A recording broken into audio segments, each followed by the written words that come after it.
Come sempre puntualissimi, sono le 8, buongiorno Sicilia, buongiorno a tutti voi che ci seguite, e un'altra puntata, quella del mercoledì, come sempre all'insegna di una prima parte ping pong tra quanto proposto nei nostri telegiornali e il corrispettivo sulla stampa, sulla carta stampata, e poi aggiornamenti e informazioni sui fatti siciliani e tanti ospiti. Con me, come ogni mercoledì, a leggere i giornali e non solo, e a commentarli, c'è Lorena Dolci. Buongiorno. E buongiorno, Lorena. buongiorno anche da me, più tardi. Allora, siamo pronti per iniziare con una storia che, devo dire, giorno dopo giorno ci fornisce particolari sempre più raccapriccianti, sempre più tristi, perché parliamo comunque dell'omicidio di Paolo Taormina. C'è un'altra novità, perché c'è un nuovo indagato. La notizia è arrivata ieri sera, ci racconta tutto Marco Gullà. Sentiamo.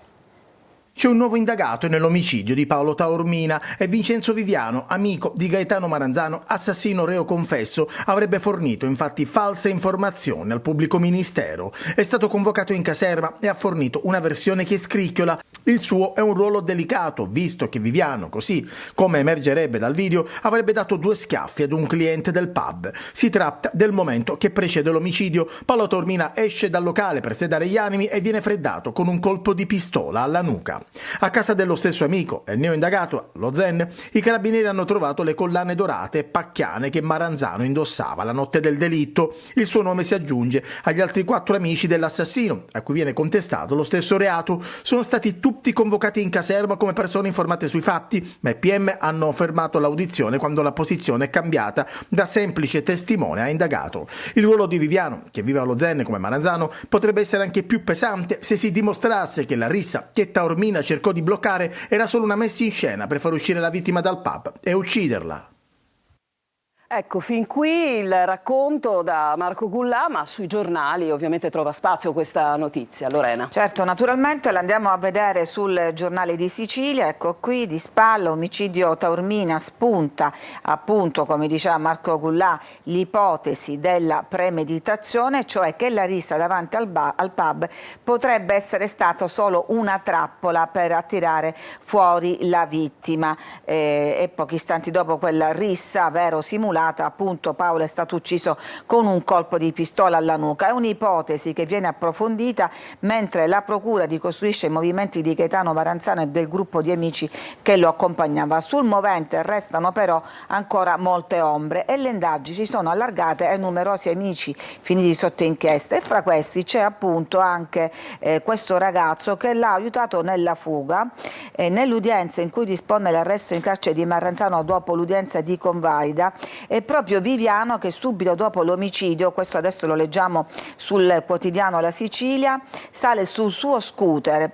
E però guardate, diciamo, la circostanza, che a guidare però sarebbe stato Maranzano, e per questo il ragazzo non può essere indagato per favoreggiamento, perché se avesse guidato lui e quindi in qualche modo agevolato la fuga, l'accusa sarebbe stata ancora più pesante. Dopo la fuga i due si sono fermati in un altro locale dove Maranzano sembra avere qualcosa in mano, forse una birra, e questo è un altro dettaglio che ieri abbiamo sottolineato. E adesso una storia davvero raccapricciante che vi raccontiamo, la storia di un annuncio perché si cercava una badante. In realtà la signora che legge l'annuncio si presenta a casa, la casa indicata, non trova nessun anziano da accudire, trova invece un 60enne che la sequestra e la violenta per un mese intero. Sentiamo. Risponde a un annuncio per badante, ma è una trappola sessuale. La donna finisce preda di un orco, un 60enne che prima la sequestra in casa e poi la violenta per un mese. Sembra la trama di un thriller, ma è successo davvero a Palagonia, in provincia di Catania. Protagonista di quest'incubo, una romena di 44 anni in cerca di lavoro, che avrebbe dovuto accudire un anziano. Ma l'annuncio era solo un pretesto per trovare una donna da abusare. A rivelarlo lo stesso aguzzino: non c'è nessun anziano da accudire, avrebbe detto alla donna che si era recata all'appuntamento per un colloquio di lavoro. La 44enne non ha avuto il tempo di scappare. L'aguzzino l'ha immediatamente privata del cellulare per evitare che potesse chiedere aiuto. Per un mese la donna, madre di una bambina di 12 anni, sarebbe stata chiusa in casa, violentata e picchiata. L'occasione di fuggire si è materializzata quando il sessantenne è uscito da casa senza il cellulare, dal quale la donna ha inviato un messaggio di aiuto a una sua amica, che ha avvertito i carabinieri, ai quali l'uomo ha dichiarato di vivere in compagnia della propria convivente. Ma a quel punto la vittima è corsa dai militari chiedendo aiuto. Le visite mediche all'ospedale di Caltagirone, cui la romena è stata sottoposta, hanno accertato la compatibilità delle lesioni fisiche e psicologiche con la violenza sessuale. L'uomo arrestato in flagranza di reato è stato arrestato per violenza sessuale e sequestro di persona. Era proprio un metodo, no, questo, Lorena, di quest'uomo. Sì, sicuramente un escamotage, come ha ammesso lui stesso. Lo vediamo sul quotidiano La Sicilia, che ci racconta appunto il calvario di questa giovane badante che risponde ad un annuncio. Aveva risposto ad un'inserzione online che offriva lavoro come assistente domiciliare e pur di continuare a vivere in Sicilia aveva risposto concordando un appuntamento a Palagonia per incontrare questa presunta anziana da accudire. Solo in quel momento ha scoperto che l'annuncio era un pretesto. L'uomo ha subito manifestato intenzioni diverse, soffermandosi sull'aspetto fisico della donna e ammettendo che non vi era alcuna persona bisognosa di cure. L'offerta di lavoro sarebbe stata, secondo gli inquirenti, un vero e proprio escamotage per adescare donne con cui intrattenere relazioni personali e sessuali. La situazione è degenerata, l'indagato ha chiesto alla donna di concedersi sessualmente, al suo rifiuto le avrebbe impedito di lasciare l'abitazione e da quel momento comincia appunto il calvario di questa 44enne che poi, come abbiamo sentito, ha approfittato di questo momento di distrazione che l'uomo ha lasciato un cellulare per inviare un messaggio ad un'amica e da lì l'intervento dei carabinieri. Un'altra vicenda, grazie Lorena, la vicenda della piccola Elena. Per tutti la piccola Elena è la bambina di quasi 5 anni uccisa dalla mamma Martina Patti. Per lei una condanna inflitta in primo grado a 30 anni. Secondo il Tribunale di Catania la donna era cosciente nel momento in cui uccideva la figlia, dunque potrà sostenere il processo in appello. Uccise la figlia Elena di appena 4 anni a Mascalucia e finse il sequestro. Per i periti Martina Patti è imputabile. Per gli psichiatri nominati dalla Corte d'Assise d'Appello, la donna, già condannata in primo grado nel 2024 a 30 anni di reclusione, al momento dell'omicidio era infatti capace di intendere e di volere. Ha un disturbo della personalità non grave, ma può partecipare coscientemente al processo. Di sicuro l'imputata, scrivono i periti, ha mantenuto un sufficiente livello di coscienza e di consapevolezza critica delle proprie azioni immediatamente dopo l'omicidio. Subito dopo si recò a casa per lavarsi e cambiarsi d'abito. A seguire telefonò alle persone significative. Non mostrò mai disorientamento o confusione. Successivamente guidò sino a casa dei genitori per poi fornire una falsa ricostruzione. Per i due periti non ci sono elementi per ipotizzare la sussistenza di un disturbo di coscienza anche temporaneo. Il processo è stato aggiornato al prossimo 4 novembre. Andiamo sui giornali, Lorena. Sì, il quotidiano La Sicilia, nella parte dedicata a Catania, apre proprio questa pagina con la consulenza dei periti. Per loro non c'era nessuna bolla di infermità, la madre era assolutamente cosciente quando uccise. L'appello per i consulenti della Corte: l'imputata era capace appunto di intendere e di volere e di partecipare quindi coscientemente al processo, questo è il punto, e quindi è da ritenere imputabile. Inoltre, quando ha commesso l'omicidio, l'imputata non presentava infermità. Insomma, quando Martina Patti ha ucciso la figlia era assolutamente capace di intendere e di volere. Per gli esperti ciò che emerge dagli atti sono comportamenti coerenti finalizzati a azioni neppure disorientamento o confusione. Quando per esempio Martina si rende conto di avere le mani sporche di sangue e che la figlia era morta, non girovagò senza meta in stato stato confusionale, sporco di sangue, come sarebbe stato ragionevole se fosse stata in uno stato confusionale. Ma si recò a casa, si cambiò, si lavò, non comunicò a nessuno l'accaduto, guidò con l'auto sino a casa dei genitori e poi fornì la falsa ricostruzione che, Roberta ricordi, arrivò anche a noi in quel primo momento, quel tentativo di simulare un sequestro. E adesso cambiamo decisamente argomento, perché anche a Catania è partita la conta europea dei senza fissa dimora. Sono circa 70 nella sola città di Catania. Sentiamo. Al calare della sera a Catania un centinaio di volontari distribuiti in squadre sono partiti alla ricerca dei senza tetto. Cartine in mano perlustrano aree specifiche. La città per il secondo anno partecipa alla conta europea delle persone senza dimora. Obiettivo: azzerare entro il 2030 il fenomeno di quanti vivono per strada. Sono circa 70 le persone che vivono in giacigli di fortuna. Ci uniamo alla squadra che si è data appuntamento alla locanda del Samaritano. L'iniziativa è promossa dall'amministrazione comunale in collaborazione con l'Università di Catania. Per noi è importante come amministrazione comunale perché ci orienta a quelle che sono la lettura del bisogno che noi conosciamo. Molti volontari conoscono già alcuni senza fissa dimora. Noi seguiamo i soggetti più fragili, quindi anche i malati mentali, cercando di tutelarli anche con la nomina dell'amministratore di sostegno. Si parte. Ci dirigiamo con i volontari della Croce Rossa e del Centro Astalli alla Villa Bellini, per poi perlustrare le vie adiacenti. C'è un questionario da compilare, ma non tutti i senza fissa dimora hanno voglia di rispondere alle domande dei volontari. In certi casi è possibile con molta delicatezza, sempre, come dire, senza nessuna pressione. E in altri è molto più difficile anche per le condizioni oggettive a volte delle persone. Nessun senza fissa dimora è stato trovato alla villa. In via Etnea, quando ancora i negozi sono aperti, qualcuno già dorme, altri hanno appena sistemato il loro giaciglio. È un problema poi che si acuisce, no, Lorena, con l'irrigidimento delle temperature. Sicuramente ancora ci vuole un po', ma insomma sì, anche da noi arriverà prima o poi l'inverno. Esatto. Senza fissa dimora titola La Sicilia, la conta si fa in strada. Questo è il progetto che accomuna università, l'APOS e FIO PSD insieme per rilevare quante persone vivono in condizioni di grave disagio abitativo, ma avvertono dai dati emerge solo il 10%, cioè quelli che poi arrivano ad essere censiti sono solo la punta dell'iceberg, perché in realtà potrebbero essere molte migliaia. Quest'anno si parlava di 70 senza tetto. Nel 2024, primo anno di partecipazione della città al progetto, erano state censite 102 persone senza dimora in strada e 49 nei servizi, quindi ancora qualche numero in più.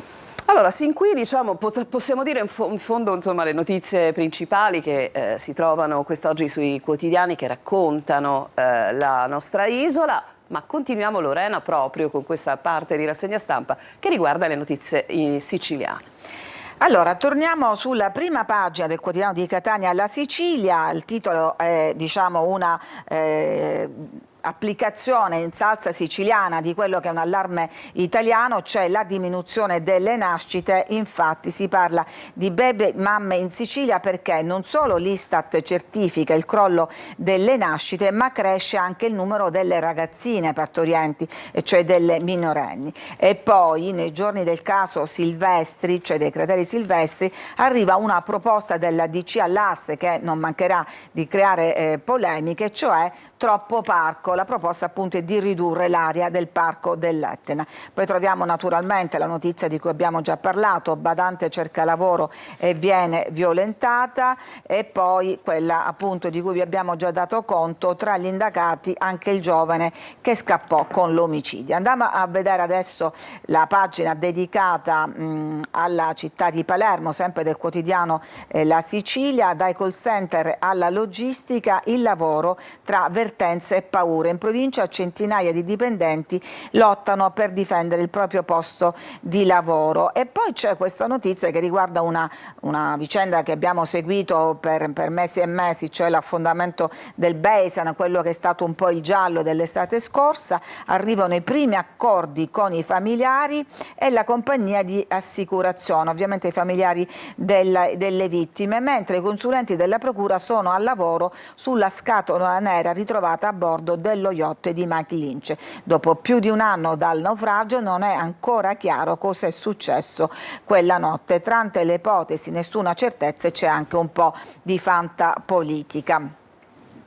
Poi vediamo invece Repubblica, sempre il tomo di Palermo, in apertura la politica, centrodestra, nuova lite sulle poltrone, succede tutto in una manciata di minuti in Commissione Affari Istituzionali all'Ars, dove arriva il via libera alle nomine di sottogoverno.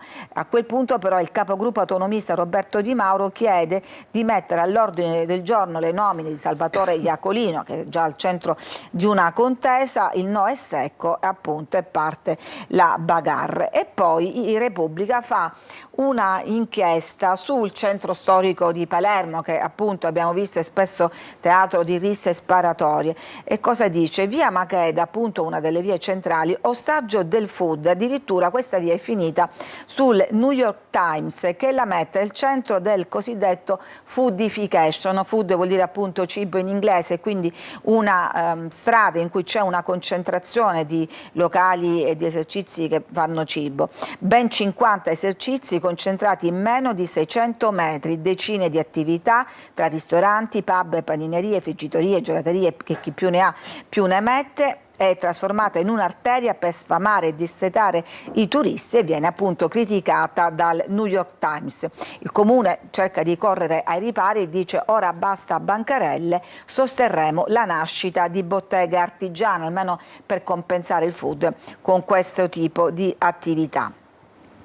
Sfogliamo ancora la Repubblica con l'indagine della Procura sulle infiltrazioni mafiose nelle spiagge di Mondello e poi troviamo ancora la notizia sulla aspirante badante adescata con un annuncio, rapita e violentata. Ne abbiamo già parlato, quindi vado avanti. Questo appunto è invece il dettaglio della cosiddetta foodification e sempre per restare in tema un documentario racconta le paure dei giovani, la paura della notte, le stanze condivise e vivere da fuori sede a Palermo, che sicuramente non è una passeggiata. E un altro articolo ci dà un po' quello che è il retroscena dello Zen, il quartiere da cui sono originari alcuni dei killer di queste ultime tragedie a Palermo e a Monreale. Progetti, traditi, assalti, così lo Zen nacque estraneo alla città e quindi un corpo estraneo che poi diventa appunto una sorta di ghetto della città.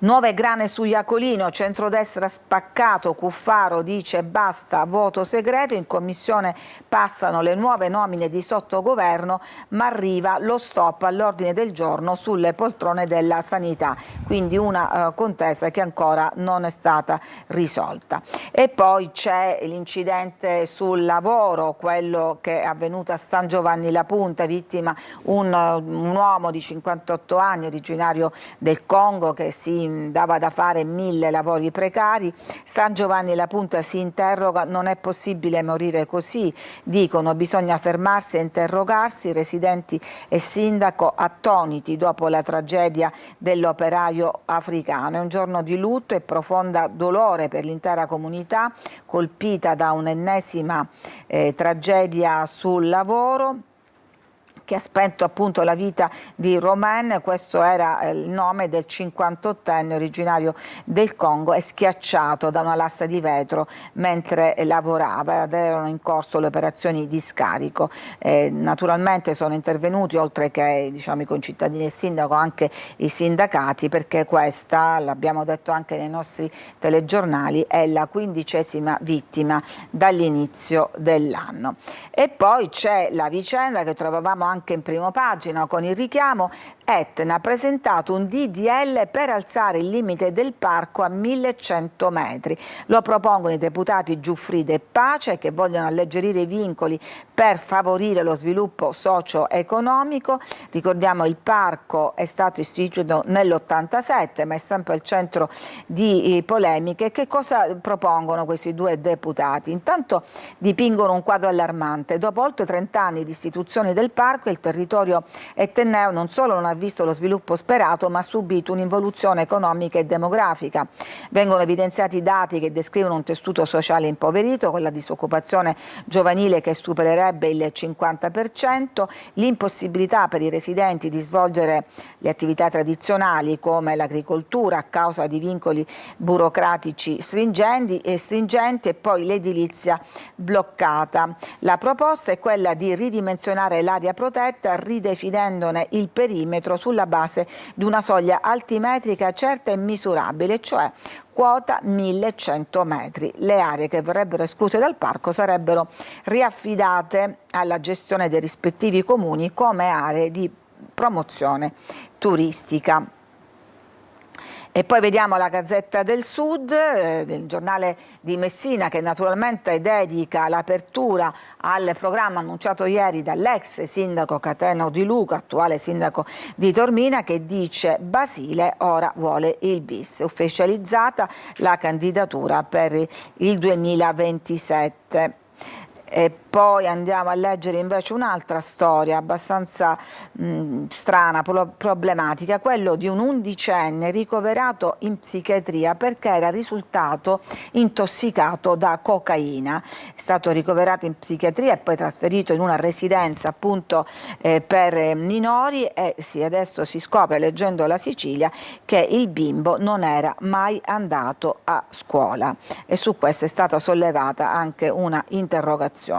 E poi siamo in chiusura.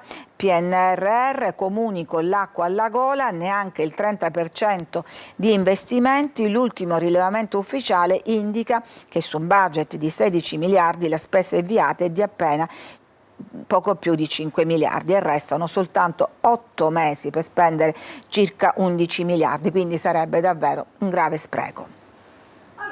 Come facciamo di solito a questo punto del nostro percorso, andiamo a dare un'occhiata sulle principali strade della città di Catania e sentiamo anche un po' di rumore. Ci sembra una via Vincenzo Giuffrida tutto sommato piuttosto tranquilla dal punto di vista del traffico, no?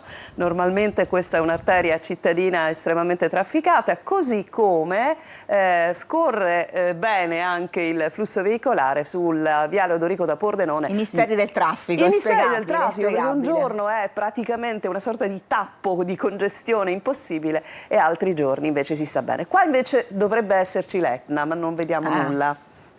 Quindi intuiamo l'Etna, così come la intuiamo anche in questa cartolina da Taormina. Grazie alla nostra regia che ci ha ovviamente fatto vedere queste immagini che raccontano da una parte il traffico, da una parte anche le condizioni meteorologiche. Noi ci fermiamo per una pausa, torniamo tra pochissimo per la seconda parte della rassegna stampa.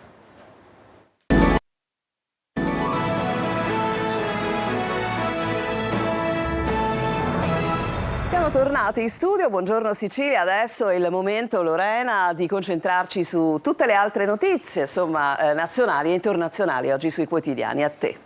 Grazie Roberta. Allora, oggi le prime pagine dei giornali sono dedicate da una parte, grande risalto alla prima notte in carcere dell'ex presidente francese Sarkozy, e poi al fatto che è saltato il vertice previsto Trump e Putin, e poi notizie nazionali, da una parte il calo preoccupante delle nascite in Italia, ma anche la retromarcia sugli affitti brevi che riguarda tante persone, tutti coloro che sono proprietari di una casa vacanza o di un B&B. Allora andiamo a vedere Repubblica. Ecco, come vedete, il titolo di apertura è Banca intesa più vicina, dietro fronte su affitti brevi, e poi la fotonotizia che ritrae appunto Sarkozy mano nella mano con la moglie Carla Bruni, la nostra italiana, ormai ex premier dame di Francia, che lo accompagna. Si sono scambiati un bacio e poi lui è entrato in carcere dicendo: arrestano un innocente. precedente, poi Putin gela Trump e sulla tregua salta il vertice programmato. Andiamo a vedere la prima pagina della Stampa, qui invece taglio alto, il calo delle nascite, in nascita al minimo, il futuro è da inventare perché ci vogliono anche i cittadini, e poi appunto Carla che difende il suo compagno, il suo marito, il suo Sarko, pace, il piano Europa Zelensky in 12 punti. Sulle attuali linee del fronte supervisione a Trump, ma Mosca, dicevamo, dice no alla tregua. E poi il Corriere della Sera, ancora Sarkozy a centropagina, manovre e liti, si tratta su banchi e affitti brevi, ma ormai pare che la retromarcia sia ufficiale, folle applausi, la mano di Carla, il primo giorno di Sarkozy in cella, gli USA, pace più lontana, salta il vertice con Putin. E poi vi leggo qualche riga del Caffè di Massimo Gramellini, dedicato a questi ladri simpatici. Chi sono questi ladri? Naturalmente quelli del Louvre, perché dice che non sa trattenere questo moto di simpatia, perché insomma gli ricordano un po' il film Ocean 11, Arsène Lupin, professionalità associata a eleganza, persino un pizzico di ironia, rapinatori che sono arrivati al Louvre su un montacarichi e lo hanno parcheggiato accanto a un quartiere infinito, proprio come quelli che ci sono da noi, e poi che perdono la corona passando da Ocean 11 ai soliti ignoti, ma, e questa è la nota più seria, a rendermeli simpatici è forse l'accostamento a tutte le tragedie in corso nel mondo, e insomma alla fine questi sono entrati in punta di piedi e senza torcere un capello a nessuno. Dunque dicevamo, primo giorno in cella per Sarkozy, entriamo nel dettaglio, l'arrivo tra gli sfottò dei detenuti, la visita della moglie, cosa si è portato? I tappi per le orecchie, i maglioni per il freddo, a una cella in isolamento di 9 metri quadri e un telefono con 10 numeri autorizzati, e questa sarà la sua prigione per mi pare 4 mesi. Restiamo agli esteri con Mosca che rifiuta il cessate il fuoco, c'è tensione tra Rubio e Lavrov e sfuma il summit di Budapest. La Russia resta su posizioni dure, prende tempo e poi accusa l'Unione Europea di sabotaggio. Trump dice: non voglio sprecare un incontro con Putin.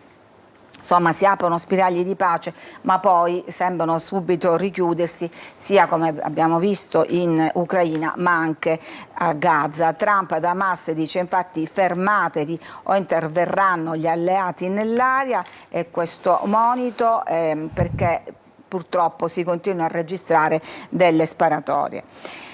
Alleggeriamo l'argomento, anche se restiamo agli esteri parlando di Trump. E cosa fa Trump? Mette in azione le ruspe alla Casa Bianca, come vedete sta sventrando una parte del palazzo per farci cosa?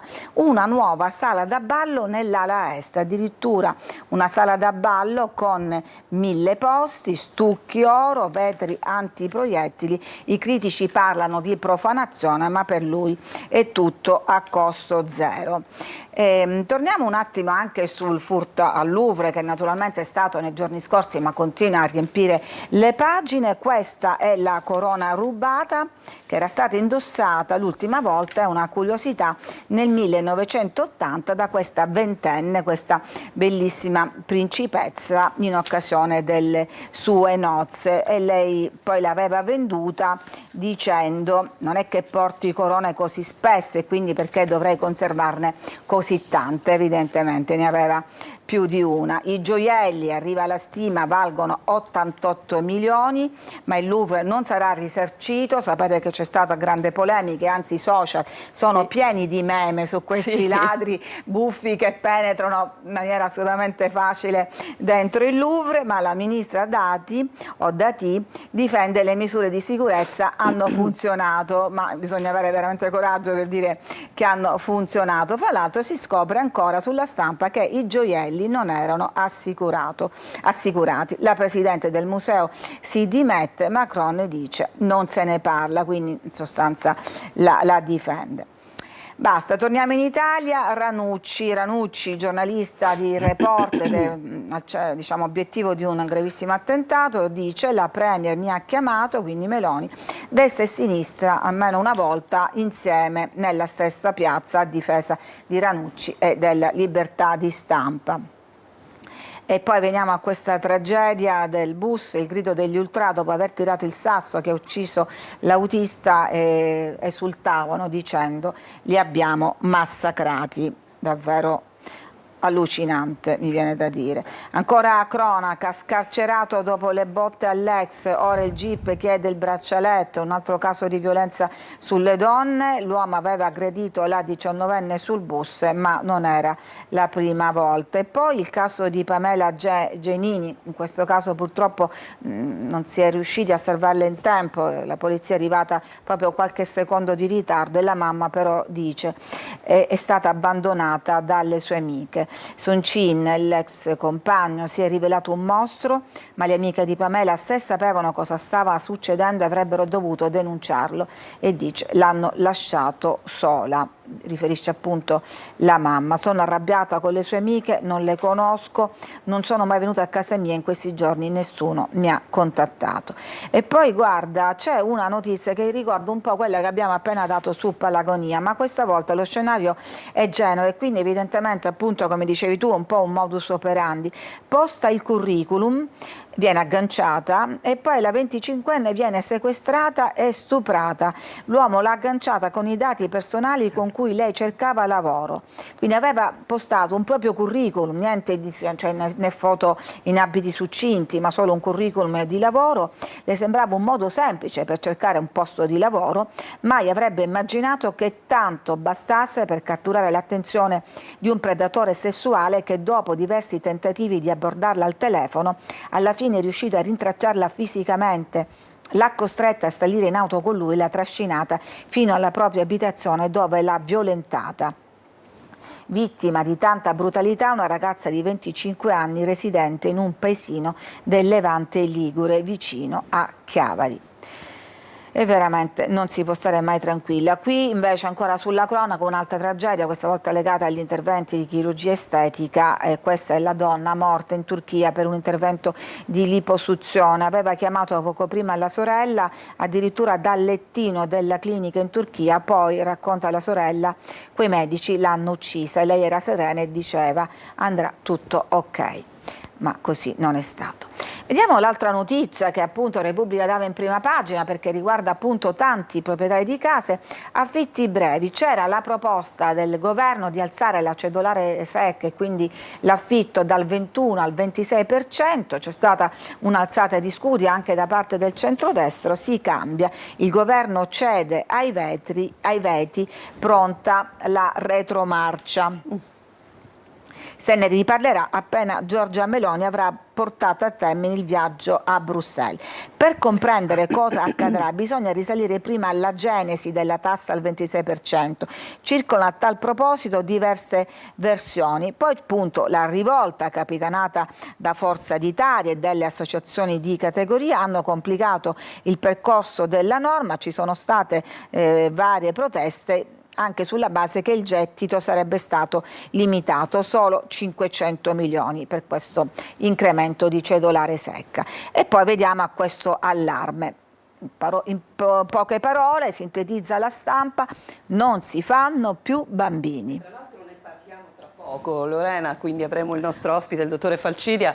Questo è un tema molto importante con mille sfaccettature. Certo, perché riguarda proprio il futuro del nostro paese, ma forse direi del nostro pianeta, perché insomma non siamo gli unici del nord del mondo, al sud del mondo continuano a farne tanti. L'anno scorso, quindi siamo in Italia, ci sono stati 10.000 nati in meno, la fecondità è al minimo storico, il numero di figli per donna è sceso e naturalmente queste sono le statistiche dall'1,20, ma strano, immagina un bambino di un bambino e 20, ma insomma sono le statistiche, a 1,18, quindi 2 punti centesimali secondo l'Istat, e quindi come vedete anche dal grafico il calo è continuo. Ovviamente l'analisi di Chiara Saraceno, una sociologa, non si può fare nulla rispetto alla diminuzione delle persone che sono oggi e saranno in età fertile, non si può riavvolgere il calendario e modificare scelte di fecondità che sono appunto alla base anche di questo calo delle nascite, cioè probabilmente che si fanno bambini sempre in età più avanzata. Lo vediamo anche sul Corriere della Sera. allarme per pensioni e lavoro, oltre appunto al dato statistico, è che naturalmente chi dovrà mantenere i vecchietti alle pensioni dovrebbero essere i giovani, ma se i giovani diminuiscono diventa un problema anche per l'INPS.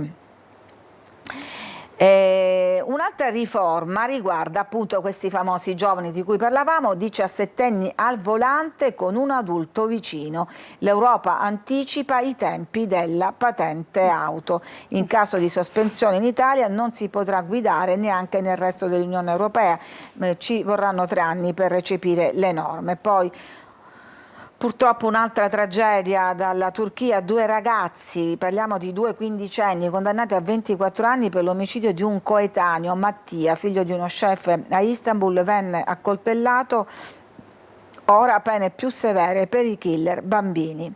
E questo era il ragazzino. Voglio chiudere così un po' con questa intervista leggera che troviamo sul Corriere della Sera, intervista al mitico Renato Zero e alla sua canzone Il Triangolo, e lui racconta come è nato: mi ritrovai a letto in 3, ecco come è nato Triangolo, esordì grazie alla Bonaccorti, un suo grande amore, anzi dice il nostro amore non è mai finito. Si parla tanto di Renato Zero in questo periodo, insomma, per i suoi tra l'altro 75 anni, il disco nuovo, e poi anche tanti particolari che possiamo appunto trovare anche sui giornali. È il momento di fermarci, torniamo subito con il nostro primo argomento che vi abbiamo già anticipato. Si fanno davvero pochi figli nel nostro paese, anche in Sicilia, ne parliamo tra un attimo.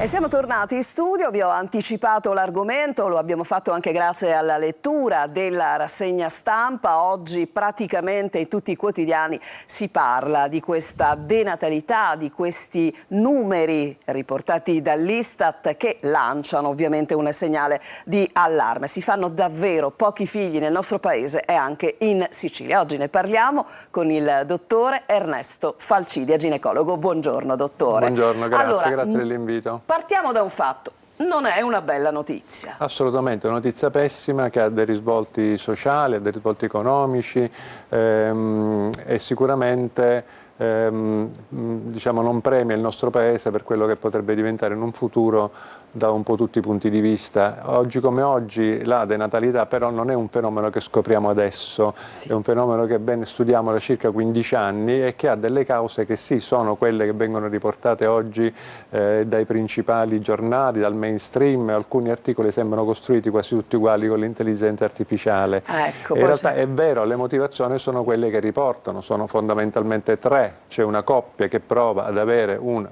gravidanza, deve prima avere un accesso a una casa, in qualche modo un accesso a un mutuo che in Italia è sempre più difficile, la sicurezza sul lavoro con uno stipendio e la cosiddetta politica di sostegno delle famiglie col tempo pieno per quanto riguarda le scuole, con gli asili.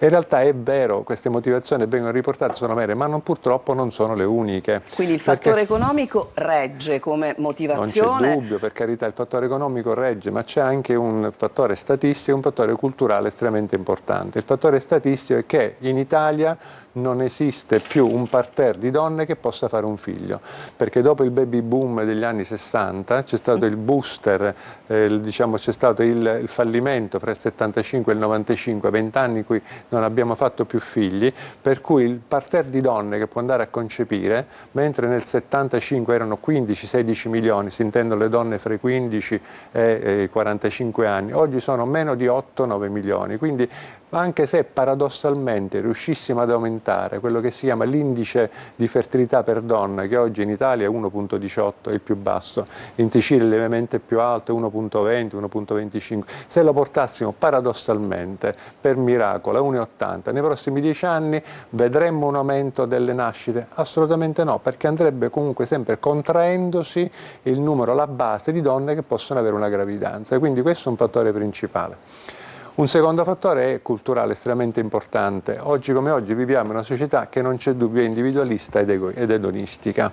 Cioè il massimo orizzonte che riusciamo a vedere nella maggior parte delle coppie è quello di soddisfare i propri bisogni immediati. Quindi l'idea del figlio, dottore mi scusi, l'idea del figlio viene sempre posticipata. Benissimo, e questo purtroppo è il vero vulnus di questo discorso, certo. perché all'inizio sicuramente anche per motivi sociali, perché magari fino ai 30, 35, 40 anni non mi sono sistemato, non ho un lavoro che mi aggrada, non ho una casa che mi piace, non ho avuto accesso al mutuo, però c'è anche il fatto di voler divertirsi nella vita, è difficile poter, perché un figlio implica delle rinunce estremamente importanti che oggi questa società edonistica e individualista ha difficoltà ad avere, e si inserisce quello che diceva lei, il terzo fenomeno. Purtroppo oggi c'è questo falso mito della donna che poi in realtà essere soddisfatta anche a 40 anni alle ricerche di una gravidanza dalla fecondazione in vitro, e non è vero. Noi dobbiamo dire alle pazienti che questo non è vero, perché la medicina della riproduzione può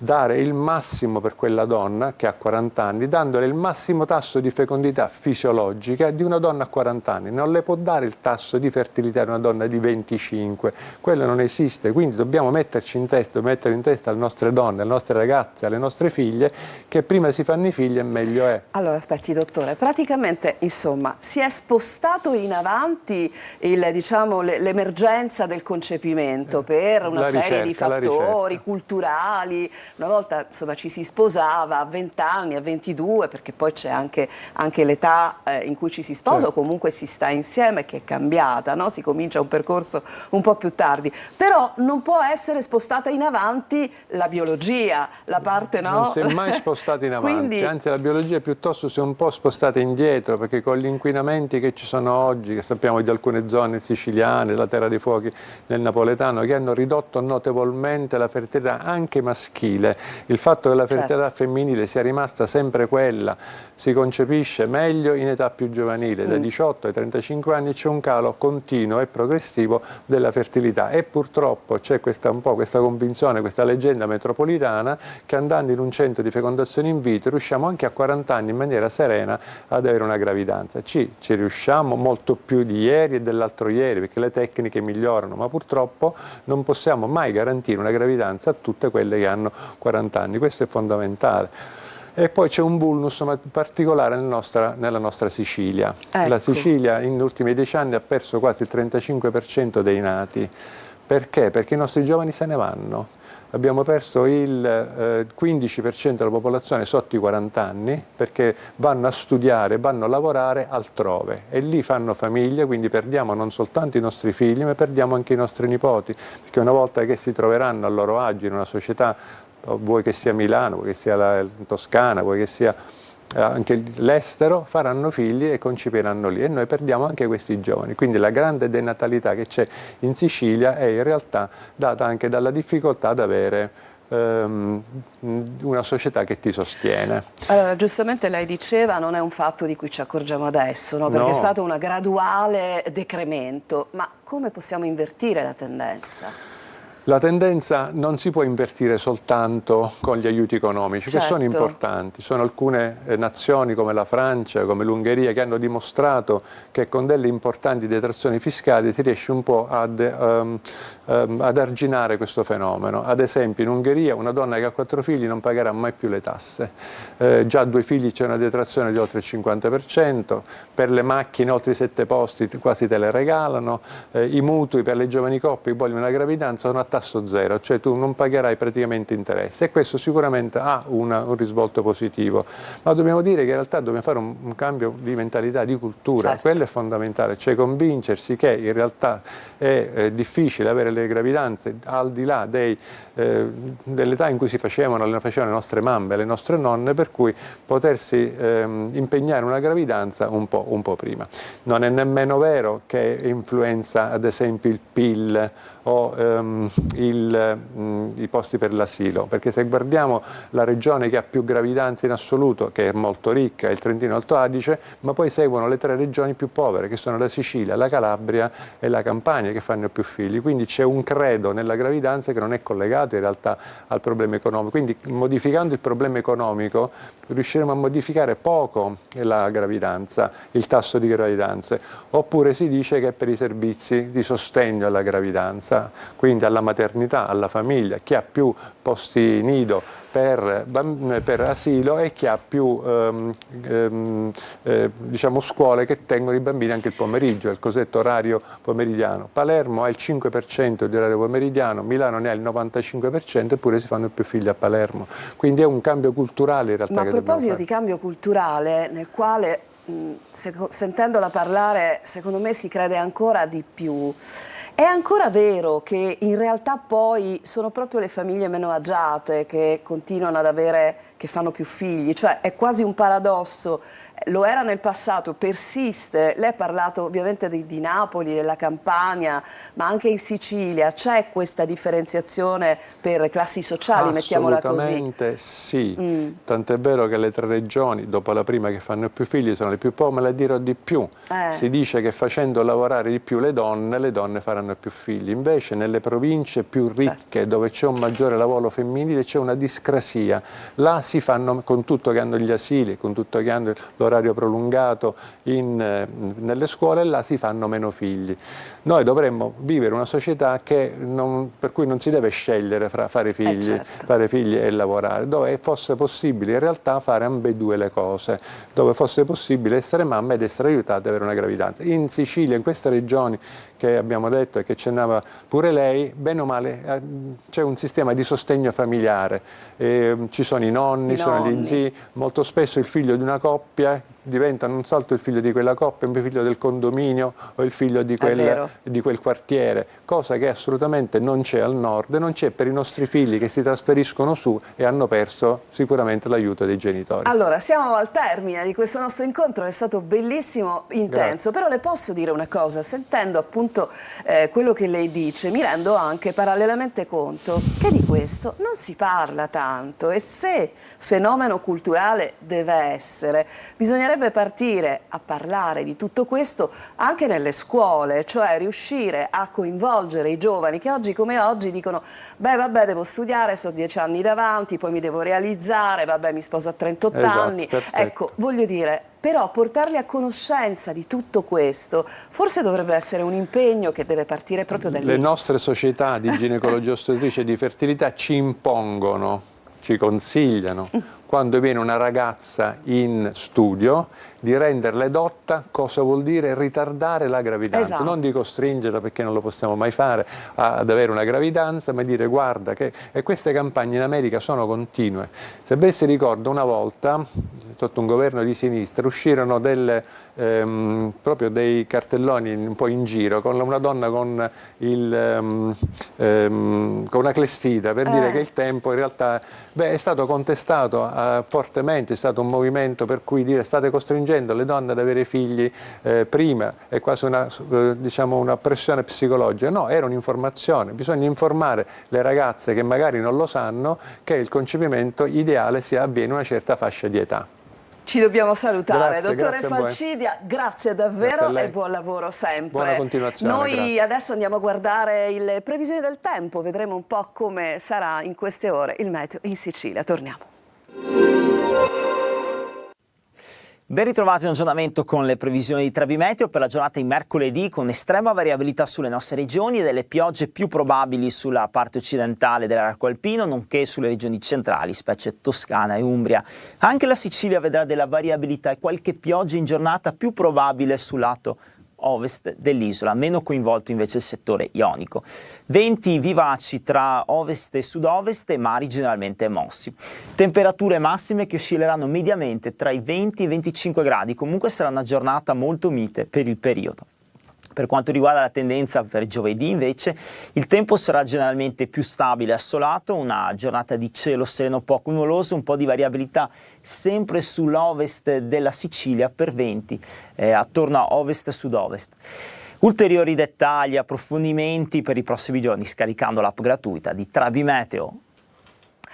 Bene, abbiamo dato un'occhiata al tempo e adesso diamo un'occhiata, per modo di dire, ovviamente, simbolicamente, ma con le parole, a quello che sta accadendo per quanto concerne il tema dell'innovazione e della formazione all'interno di UniCT, l'Università di Catania. Dunque do il benvenuto qui a Buongiorno Sicilia alla professoressa Elita Schillaci, buongiorno, docente di Principi di Management di UniCT. Ben trovata. Grazie, buongiorno. Allora, bellissimo, le dico, questo spazio, perché è bellissimo poter parlare di formazione, innovazione, ma soprattutto di uno scambio reale, importante e formativo al massimo tra l'università e le imprese. E lei è stata chiamata anche dal rettore, dal neorettore, proprio a coordinare queste attività all'interno dell'università. Orgogliosa di farlo, immagino, perché lei da sempre se ne occupa. Assolutamente sì, io sono proprio orgogliosa intanto della mia appartenenza all'università,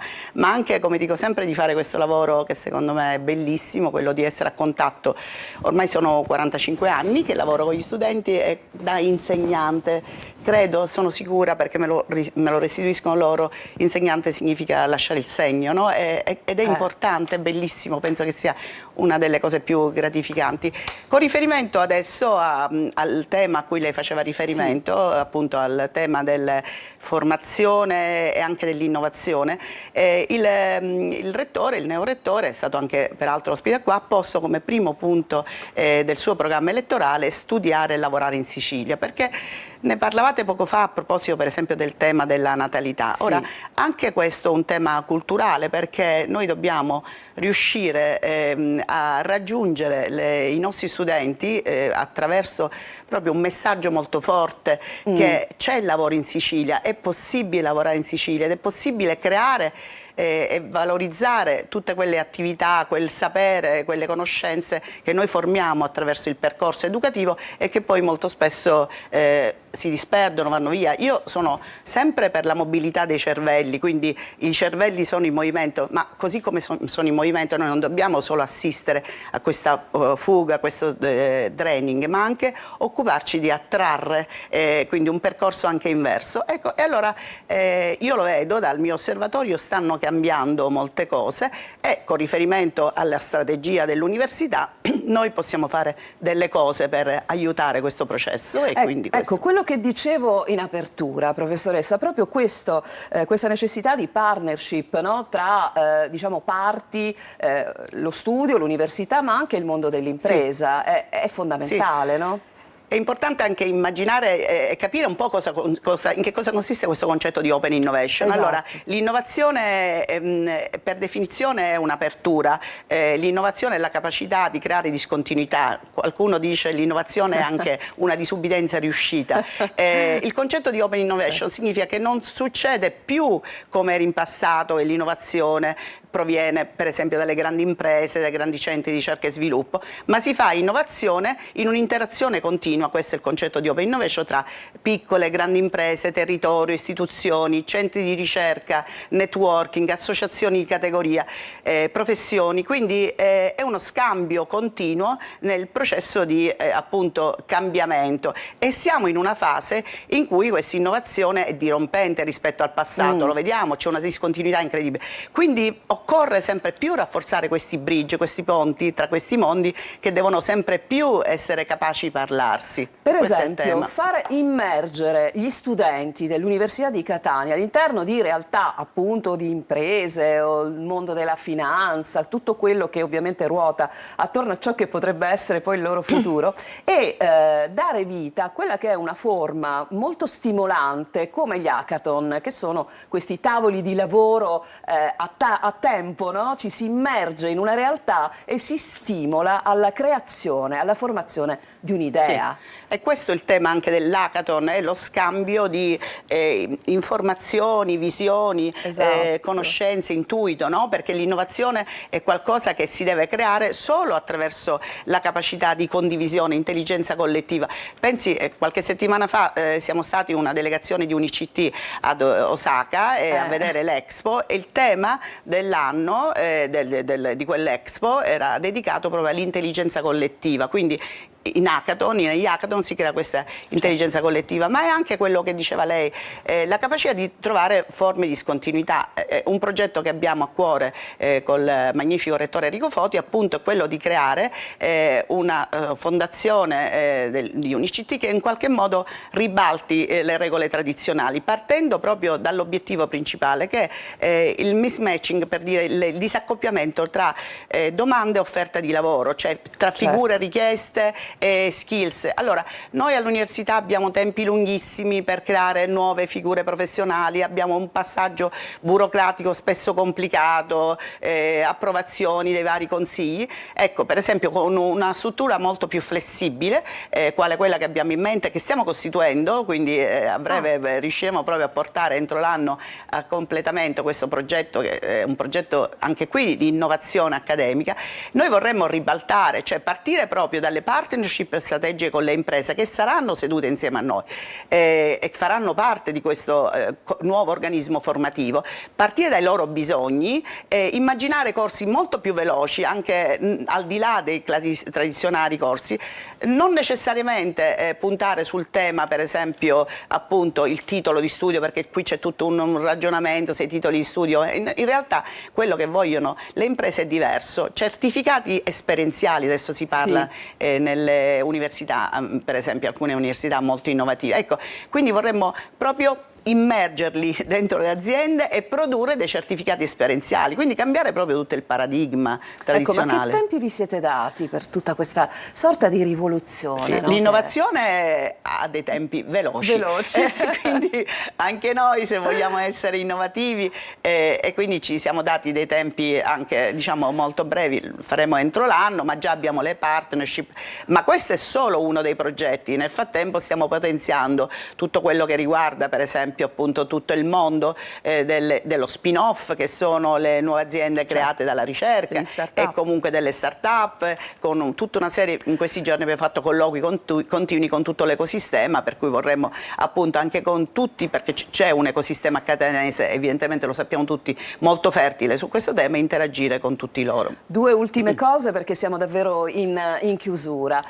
Una riguarda ciò che questo potrà voler dire per l'Università di Catania in ambito internazionale. Vorrà dire tanto? Vorrà dire tanto, anche perché noi ci poniamo anche un obiettivo, cioè questo tipo di formazione, noi appunto come attrattore di talenti ce la poniamo anche in un bacino che lo vediamo geopoliticamente strategico, e quindi realmente questo diventa un momento anche per capire che lo scenario strategico è cambiato e i nostri processi formativi devono adeguarsi velocemente, per esempio lo scenario del Mediterraneo, quello che stiamo vedendo anche negli ultimi mesi. Chiaramente il ruolo a questo punto della Sicilia, ma come scenario poi ponte anche questo verso il Mediterraneo, è stato detto più volte, c'è Piano Mattei e tante altre cose. Comunque noi chiaramente vogliamo dare anche questo contributo attraverso la formazione, lo ripeto, è l'elemento principale di cambiamento dei processi e quindi poi di investimenti e attività. Chiudiamo con una cosa che so che lei ci tiene molto, le donne. Ah sì. Che cosa diamo in più? Qual è la caratteristica femminile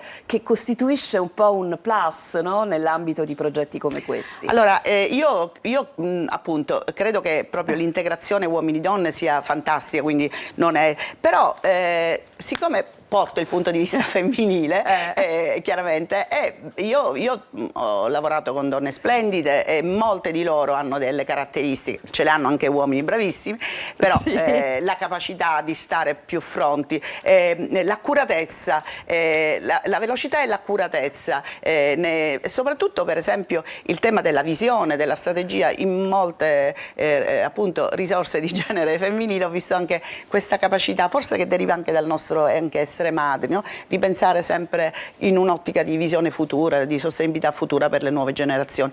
Questo è un tema secondo me importante, lo diceva prima, ne avete parlato, no? Il tema per esempio anche della natalità per noi è un tema importante, non perché siamo madri, ma l'università lo riteniamo un tema fondamentale, anche creare nuove generazioni. Professoressa, grazie, è stato un piacere. Noi siamo qui pronti a raccogliere tutto ciò che arriverà di positivo e importante per l'università e dall'Università di Catania. Ringrazio la professoressa. Del tema al femminile parliamo purtroppo però adesso, tra poco, in un'altra veste, subito dopo la nostra pausa sarà con noi Vera Squatrito, la mamma di Giordana Di Stefano. A tra poco.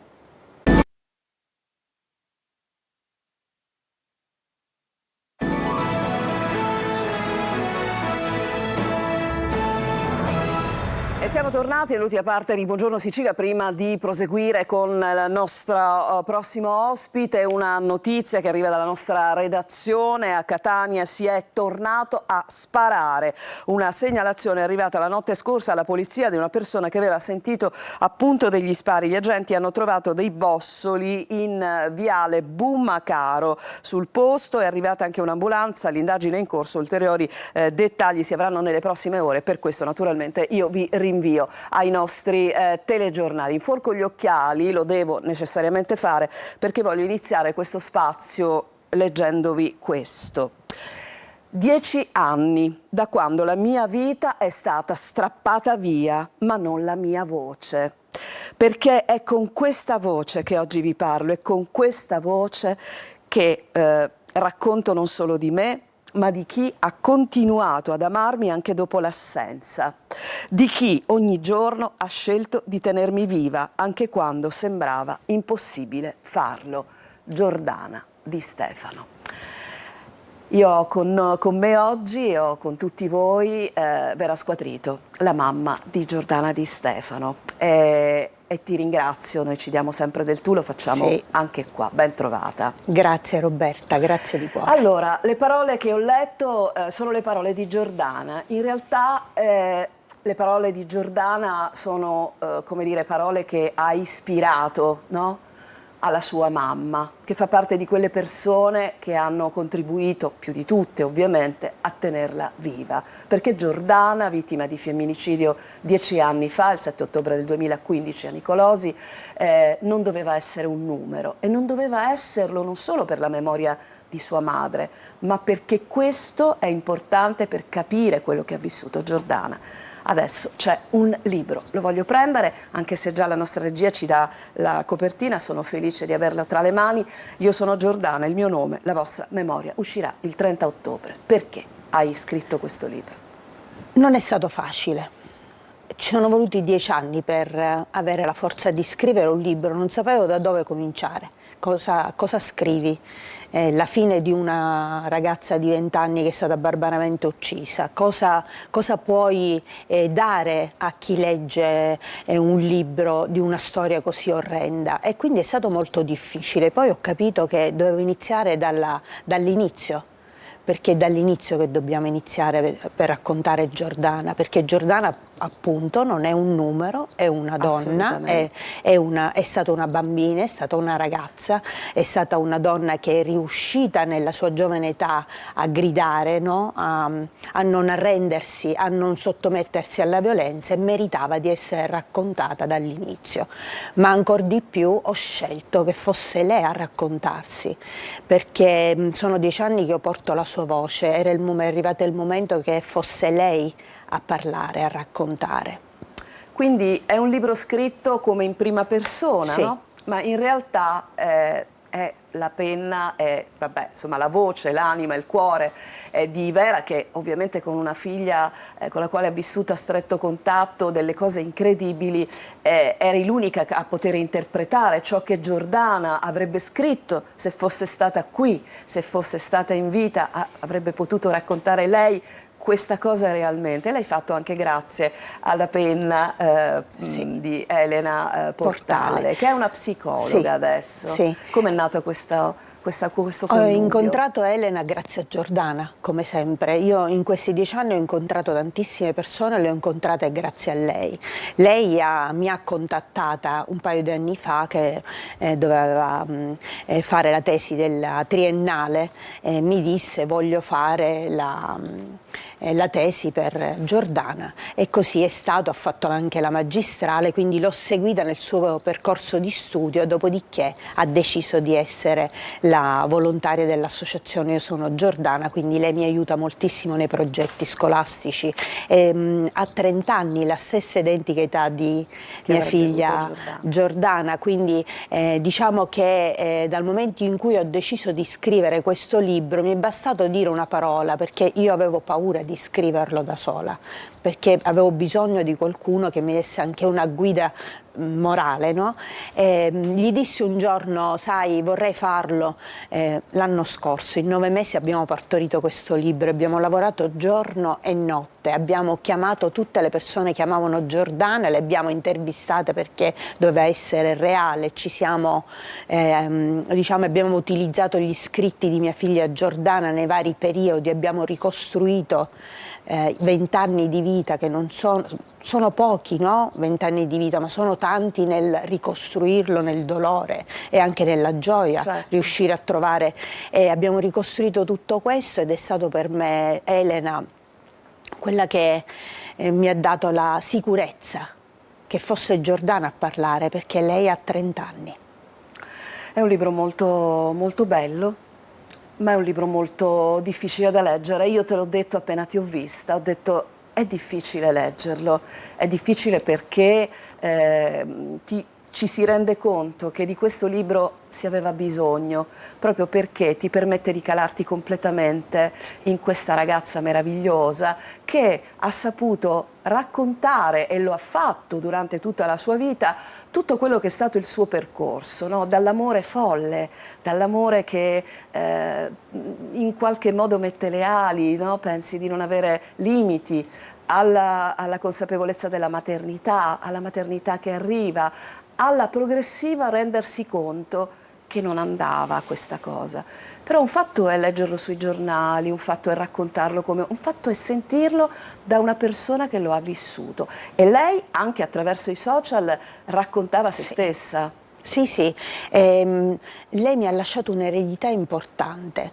Ricostruirla, la sua vita, è stato il punto per dare la chiarezza di chi era Giordana, perché quando ci sono i femminicidi, no, si dà sempre una figura di una donna, ma è soltanto cronaca nera, no? Devi fare solo informazione, ma io ritengo che queste donne sono degli esseri umani e devono essere trattati come tale, e volevo che mia figlia fosse Giordana Di Stefano e non la vittima solo di femminicidio. E se devo lasciare un segnale, soprattutto per Asia, soprattutto per fargli capire che non si deve vergognare di essere la figlia di un assassino, ma deve essere orgogliosa di aver avuto una madre che ha lottato. Solo un libro poteva dare questa certezza ad Asia di essere amata da sua madre, perché quello a me importa. Tra l'altro il libro ricostruisce anche, diciamo, parti del processo, sì, atti anche veramente difficili da leggere, anche per la, come dire, per la sufficienza, per la crudeltà dei dialoghi, no? Anche tra quello che tu chiami il priolo, cioè il suo carnefice, e la famiglia. Questa cosa trattata come se fosse così, insomma, una cosa da nulla. Anche nei dialoghi ricostruiti, no? C'è tutto questo. Ma ho scelto questo, è un capitolo ben preciso, no? Uccisa la seconda volta. Sì. Ed è stato scelto perché mia figlia è stata uccisa una seconda volta, ed è stata uccisa davanti ai miei occhi. Io ero lì presente quando si dicevano determinate cose su mia figlia, e l'ho riportato perché voglio dare un segnale forte, no? Bisogna assolutamente cambiare questo modo di narrare i femminicidi e soprattutto di difendere i carnefici. Bisogna dare il giusto valore ad una morte e la giusta pena e la giusta ricostruzione di quello che ha preso un coltello e ha deciso di uccidere. Io ho visto questa persona giustificata, ho visto questa persona difesa con le menzogne e la denigrazione nei confronti di mia figlia, e mi sono permessa che fosse mia figlia a rispondere a loro nell'eleganza che la rappresenta, ma soprattutto nella forza di dire: tutto quello che tu hai detto non mi appartiene, con le prove di sentenze che sono state regolarmente 3 e che tutte hanno stabilito che il Priolo era un semplice uomo che non ha accettato i no di mia figlia, che si è inventato tutto, e questo è quello che a me interessava fare in quel capitolo, dare voce a Giordana dentro quelle aule di tribunale dove io avevo la bocca tappata. Allora, Pamela è stata uccisa, un'altra vittima a Milano. È un po' una storia, no, che in qualche modo le coltellate, no, la ferocia, ricalca un po' che cosa hai provato, che cosa senti in questo momento e che cosa senti ogni volta che una donna viene uccisa. Io mi rendo conto che gli anni sono passati, non sono pochi, sono 10 anni e il sistema non è cambiato. Non è cambiata una cosa importante, cioè queste donne non vengono spesso credute e considerate vittime, no? Al momento in cui manifestano un rapporto di violenza, no? Dalla società, le persone vicine a loro, ma soprattutto anche le istituzioni sottovalutano il rischio di una richiesta di aiuto, perché Pamela l'ha fatta una richiesta di aiuto quando è andata in ospedale. Per oggi la mamma sui giornali se la prende anche un po' con le amiche, se la prende con tutto il mondo che stava attorno. Nessuno mi ha fatto capire nulla. Allora, questa madre io spero possa elaborare, no? Questo senso di colpa di non aver giustamente lei capito cosa viveva sua figlia, e io spero che lei riesca a comprendere che la società spesso si volta dall'altro lato. Oggi piangono tutti, così come è stato per Giordana, tutti piangevano, tanti sapevano più di quello che io avevo percepito in quel rapporto, che non era poco quello che ho percepito, dietro c'era tanto altro, e purtroppo la società deve imparare a non voltarsi dall'altro lato, e questo libro serve a questo, non dobbiamo voltarci dall'altro lato, e per Pamela è giusto che ci sia giustizia e chiarezza, e chi ha sbagliato deve pagare.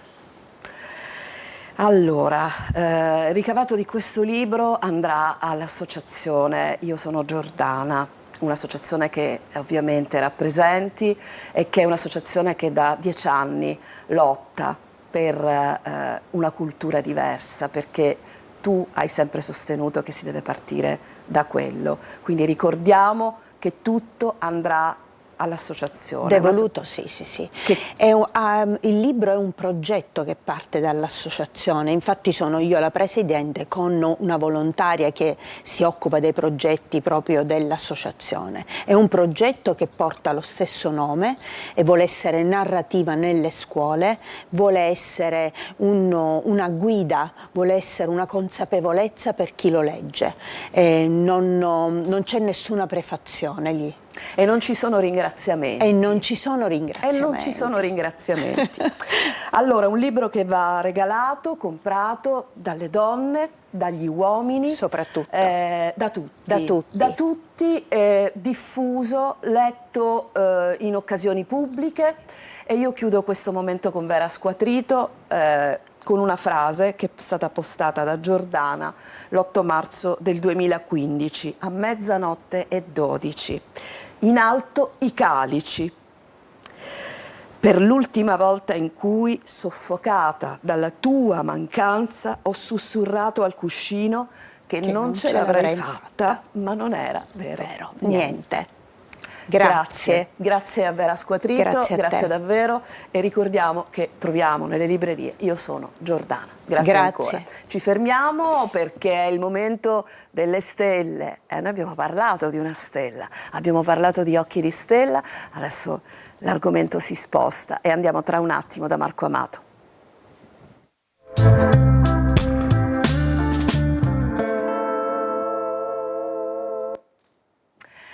Allora, caro Marco, è difficile, no? Questo passaggio, ho visto che hai seguito con grandissima attenzione questo nostro momento.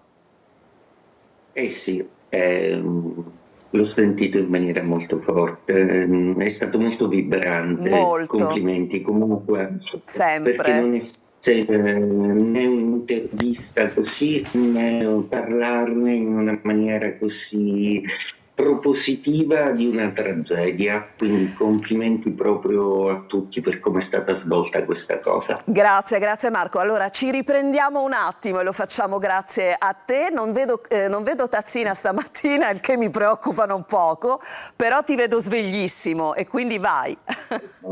Assolutamente sì, anche senza caffè oggi perché non ho fatto in tempo, proprio perché la situazione astrologica oggi corre un po' veloce e ve ne parlo un po', ma partendo prima da un personaggio che mi ha molto incuriosito proprio perché è un bilancia e come tutte le bilancia ha un momento di rivalutazione, di introspezione molto importante. Parlo di Fedez che tra l'altro è uscito con il 20 ottobre col suo nuovo pezzo Temet Nosce, ovvero la latinizzazione di un detto greco a me carissimo che è gnotite auton, che era quello che si trovava sul portale del tempio di Apollo Delfico, quello da cui tutti si rivolgevano appunto per conoscere il futuro.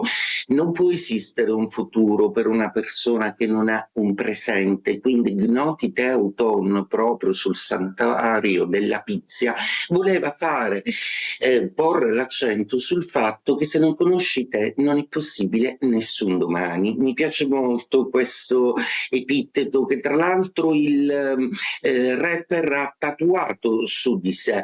È un momento molto particolare per i bilancia che devono rivalutare un po' tutta la faccenda. Ricordo che la bilancia incarna l'autunno e quindi la capacità di lasciare andare un po' le cose per ritrovare se stessi. Questo è il senso dell'equilibrio della bilancia. Ma qual è la situazione astrologica oggi? Luna in Scorpione, molto conturbante, che tra l'altro invita il Sole nel suo ultimo giorno di soggiorno in Bilancia a saltare nel segno zodiacale successivo, lo Scorpione appunto, quindi forza ai segni d'acqua, Cancro, Scorpione e Pesci, ma Ariete è decisamente alla fine di un lungo percorso che sta conducendo un po' così freneticamente, ma ora finalmente ne vede i risultati. Toro, per voi oggi luna storta è un po' in opposizione, per cui dovete tentare di guardare al di là delle cose che si vedono e soprattutto valutare un po' meglio anche la visione del partner di cui spesso a volte non tenete conto. Gemelli, per voi Mercurio con Marte congiunto forma dei meravigliosi aspetti sia con Saturno che con Giove, per cui gemelli ambiziosi, gemelli che vogliono andare avanti anche per superare e voltare pagina in un momento della loro vita in cui il loro passato li appartiene un po' meno. Cancro, ottimo per voi perché i trigoni che vi sostengono oggi sono veramente poderosi, più forza, più passione e soprattutto una capacità di decidere meglio le cose che devono farsi perché nel lavoro forse volete qualcosa di diverso. Oggi siete assertivi, puntate su di voi. Leone, per voi oggi un po' di quadrature vi disturbano un po', soprattutto quelle della Luna e del Sole, proprio perché vi sentite un po' stanchi e vi sentite un po' attraversati da eventi che non controllate, ma sta arrivando il vostro risveglio, quindi forza. Vergine, ottima per voi la configurazione zodiacale che parla peraltro di comunicazione e socialità, in amore un po' più sicuri. Bilancia, oggi è l'ultimo giorno del Sole nei vostri gradi, quindi un giorno in cui avrete pianificato tutto. Da domani in poi si dovrà concretizzare tutto ciò che avete pensato. Scorpione, oggi è una giornata molto bella per voi perché Luna, Sole che sta arrivando, Marte, Mercurio, tutta una serie di pianeti per voi, per rinascere come volete, per reinventarvi l'amore, la vostra vita. Sagittario, pensieroso, un po' qualcosa non vi convince, chiedetelo al partner. Capricorno, per voi oggi è un'ottima giornata, i sostegni da tutto l'ammasso planetario in Scorpione vi danno modo di lavorare bene in squadra e di fare progetti con più persone, non disperdete energia. Acquario, i campioni per disperdere energia con tutti questi pianeti in Scorpione vi state un po' confondendo. Coraggio, è un momento in cui dovete subire uno stress che proprio vi porterà a un exploit molto importante. Pesci, ottimo per voi, luna di Trigono, il Sole sta arrivando a magnificarvi, in più Saturno e Nettuno che dialogano benissimo con Marte, Mercurio e Giove. Più di così non si può ottenere, quindi cercate di arrivare agli obiettivi a cui veramente ambite, senza pudori. Voi in genere appartenete più allo spirito di sacrificio. E detto questo, auguro a tutti una splendida, sana e serena giornata. Buongiorno, Grazie, Sicilia. grazie Ciao, Marco, Roberta, grazie davvero, a domani. Vado subito su Lorena, siamo di corsissima oggi. L'ultima cosa. Sarò flash anche perché vi parlo di un flash mob per dire basta, e mi ricollego appunto all'argomento che avete trattato. Uomini in piazza contro le violenze sulle donne. No significa no, siamo tutti responsabili. E qui vediamo questa foto con questi uomini che reggono dei cartelli con le tipiche frasi che dicono gli uomini, e cioè sono fatto così, stai zitta, cancellate e corrette, posso cambiare, ti ascolto, e appunto no significa no. È un movimento che cresce, Lorena, e questo ci deve fare sperare assolutamente per il meglio. Buongiorno Sicilia si chiude qui, l'appuntamento a domani alle 8.